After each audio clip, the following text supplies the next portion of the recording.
Hey everyone, welcome back to our channel. If you're new here, please subscribe. I'd really love that. If you're returning, how you doing? What we're going to be talking about today is getting through tough times and planning now while we still can, okay?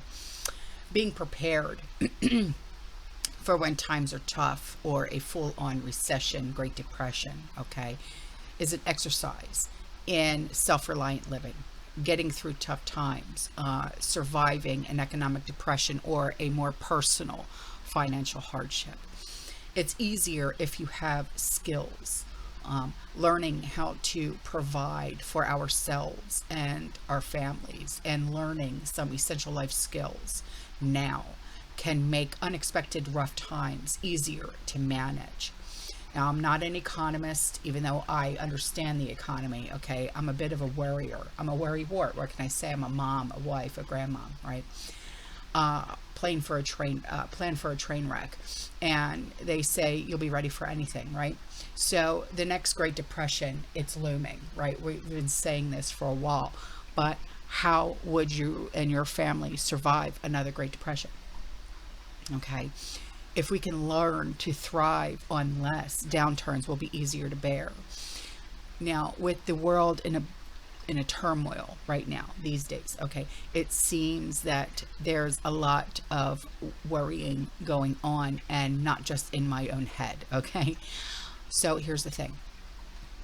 I find that when I am being a worrywart about something, and it could be anything, being able to take a positive, substantive action makes me feel like I'm in more control. And this is true when speaking about preparing for natural disasters. It's true for dealing with medical issues. It's true when fretting about the economy. When times are tough, actionable steps can help us cope. So, is a recession coming? We've been in a recession. Did you know that the times between a recession, called an economic expansion, have never lasted more than a decade in the United States since they've been recorded? And I did not know this until I met my best friend, TRISH. And she has explained so much to me. And I hope you guys get to meet her soon, but she's just so busy working with Goldman Sachs. It's like, trying to get a hold of her is impossible. So we are in an expansion period, and we have been for a great long while, okay? And whether current events cause us to decline quickly into a recession or we stay the usual course, there is most certainly a recession, like I said, that we've been in. Do I think that we're heading for a Great Depression? Yes. I've been saying that for a while. How drastic it will be is to be seen. But thinking about how to prepare for all of this now could save you headaches later on. I ponder out loud a lot, not to scare anyone, but rather to get us all thinking about basic survival needs and essential life skills. And I'm hoping that you will share your insights, your suggestions in the comment section, so we can all learn from one another. So I start wondering about the people who survived the Great Depression, my great-grandparents, my grandparents, and in hindsight, how would they have prepared themselves for such a tough time if they had known what was coming? What would they have done differently? What did they wish for in the midst of their survival efforts? What would they have deemed mandatory survival needs? Maybe I've read too many apocalyptic novels. Maybe I've watched The Walking Dead too many times. Maybe I've watched too many, movies. But these are actually questions that are concerning me lately. These days are so conditioned to jump in the car, run to the store, get what I need. What would our world look like if that couldn't happen anymore? What if we all lost our jobs, our savings accounts disappeared, as what happened in the Great Depression, okay? When times are tough, there's no money for fuel, no money for shopping, then what? What if things were even more bleak and began looking more like the Great Depression? Instead of worrying, let's talk about making some changes to our daily lives and learning some life skills that would benefit us in case of tough economic times. Economists will start by saying the best way to combat economic times is to get rid of debt. Well, that's a great plan and all, but sometimes it's not feasible, right? And while I agree with getting rid of as much debt as you possibly can, because like Sean and I, we're doing that now, we're paying down our debt and blah, blah, blah, blah, blah, right? You know, like my biggest thing is I want to pay off my house, right? I know that's like a big thing with a lot of you guys too, right? Pay off your house. I'll leave that to the experts, because like I said, I'm not an economist. That's Trish, right? She's the international banker. She's the Goldman Sachs girl, right? I call her when I'm like, help, you know? So I want to talk about how we can set ourselves up to be as self-reliant as possible in situations that strain our resources. There are things that I've come up with so far. And I mean, I have, been hardcore prep for years, right? I mean, I've literally been pounding my ass for years. I've been educating myself, reading everything that I could possibly get my hands on. When you guys first met me 3 years ago, when I had my original channel, I was known as the list girl. I literally would have lists and lists and lists. I had my prepper notebook and I would come at you guys every single day with a new list. Bah, bah, bah, bah, bah. I was educating myself while also learning from you, and you guys were learning from me, and we would just go back, bah, bah, bah, bah, bah. Right? So the first thing, and some of you might laugh because you know me, but think about the last power outage that you dealt with, okay? For me, it would be like hurricane season. People of Texas, okay? That power outage that you had with that freak of nature winter storm, okay? There were people who just took it in stride. There were the people who moaned and groaned about it until the power was restored. I bet you had a sandwich, right? That the people who took it in stride had camping experience. Now, camping. And I'm not talking about generator camping. I'm not talking about living your high life in your RV. It teaches us to get by with less and what our basic survival needs are. Less water for washing dishes, less light in a day, less access to stores. It's good practice for lean times, right? Now, I know you're looking at me and going, on. Your idea of roughing it is the Motel 6. I know it is. Okay? But it's time to get down and be the nitty gritty. It's time to seriously talk. Okay? Now, the next thing. In a financial pinch, you'll want to eliminate any excess expenses. Lighting a home after dark is a luxury that isn't so hard to cut out. Invest now in some really good solar lanterns. You won't have to do without light entirely. Think of it as mood lighting. Candle. Be romantic. I'm just saying. The next thing. Cooking at home. Know how to cook simple meals from inexpensive ingredients. It will serve your bank account well. Trust me. And it'll help stretch your meager food budget if you need to. And Beans and rice are your friends. Embrace them, okay? It's a good dinner, trust me. Invest in a pressure cooker. I love my pressure cooker. I cook with it at least 4 times a week, swear. It shortens cooking time, making home-cooked meals more feasible for busy families. Another bonus, tough, less expensive meat becomes very tender when cooked under pressure. I can attest to this, okay? I even cook my Sunday sauce in my pressure cooker, hand to God, okay? So, the next thing is staying warm when it's cold out.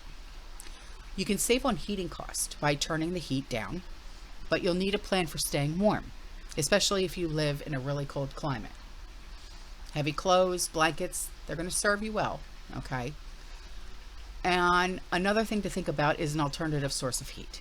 A wood stove does not require electricity or gas, but you'll need to identify a source of firewood, okay?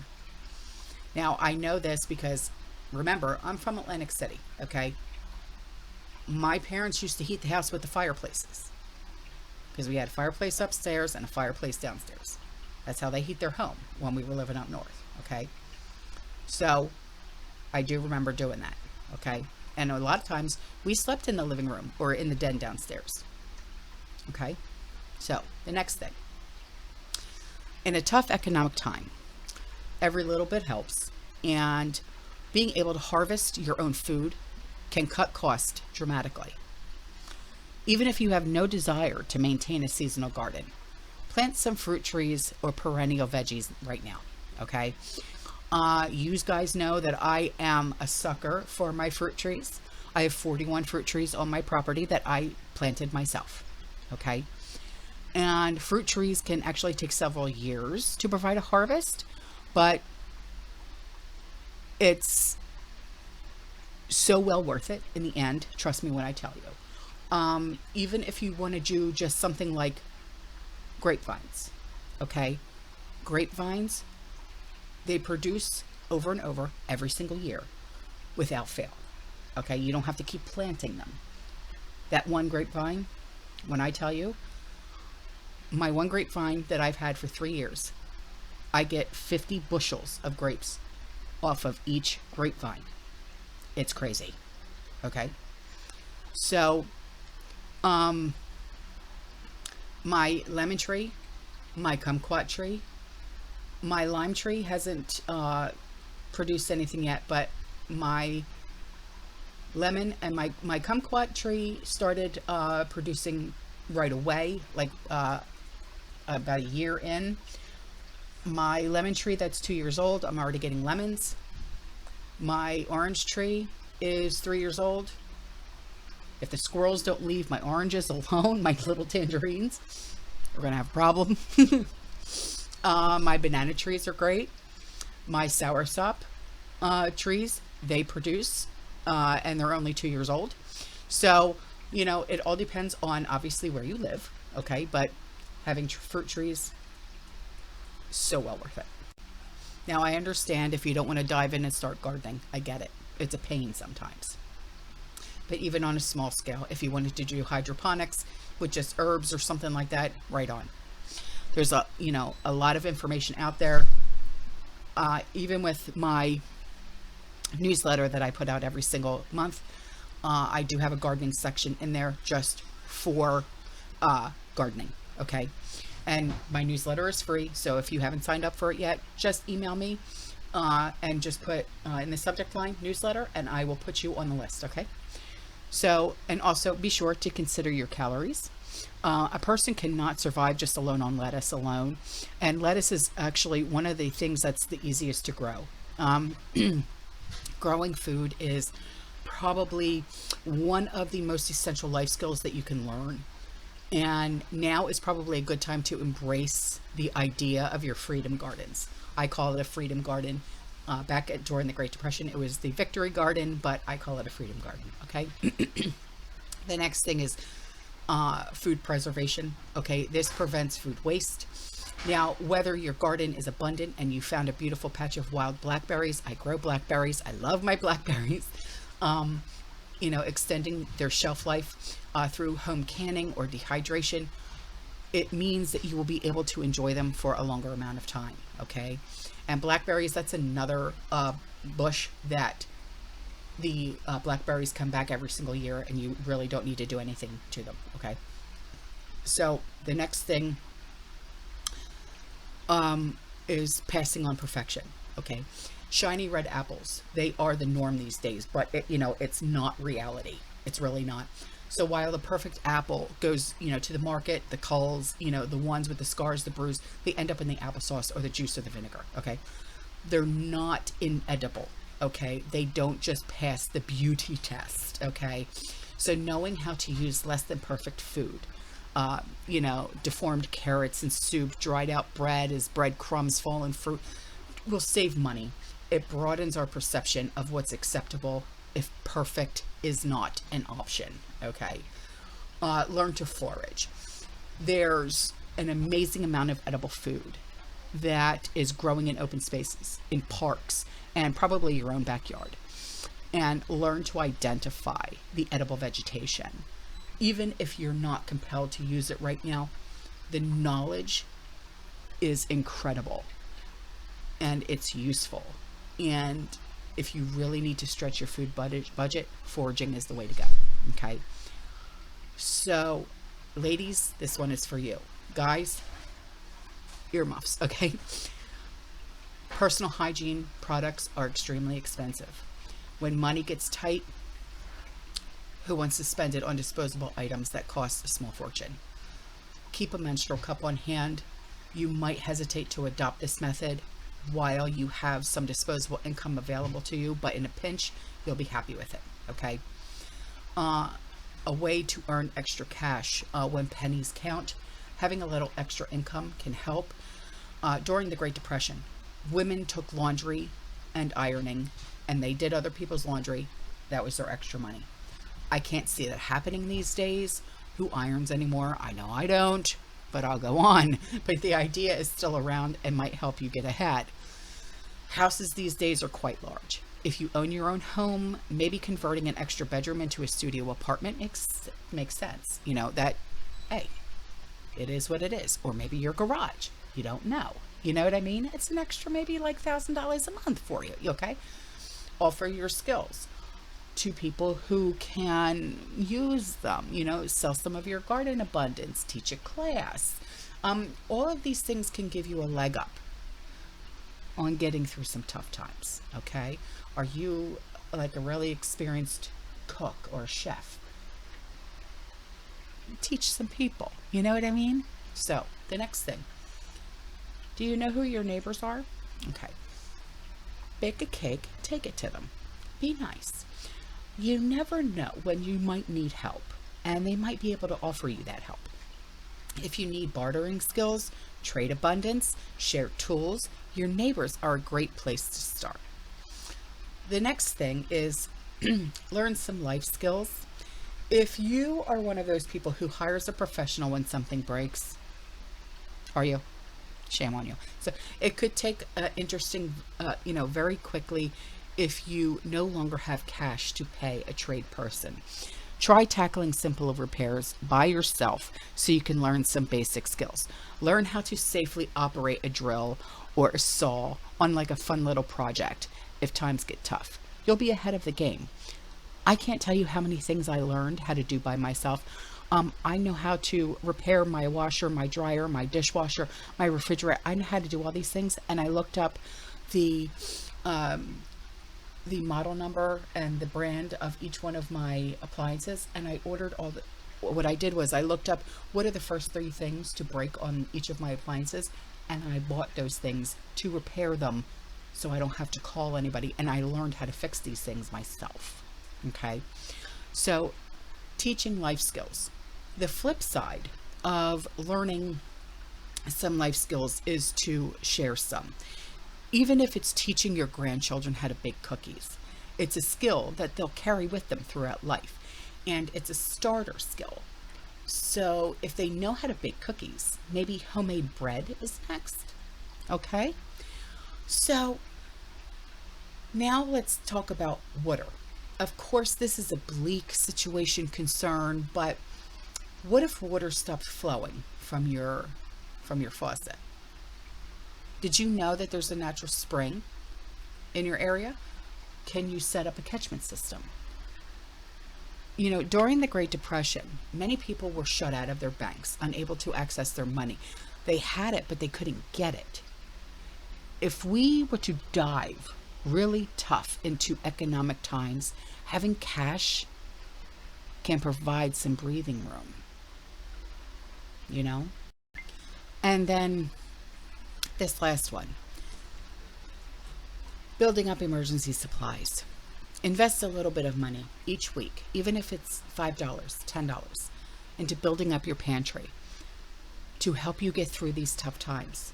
If money gets tight, you'll appreciate having some backup food on hand. Dry beans store well, and they're inexpensive. Rice is another good staple to have on hand. Oatmeal, instant mashed potatoes.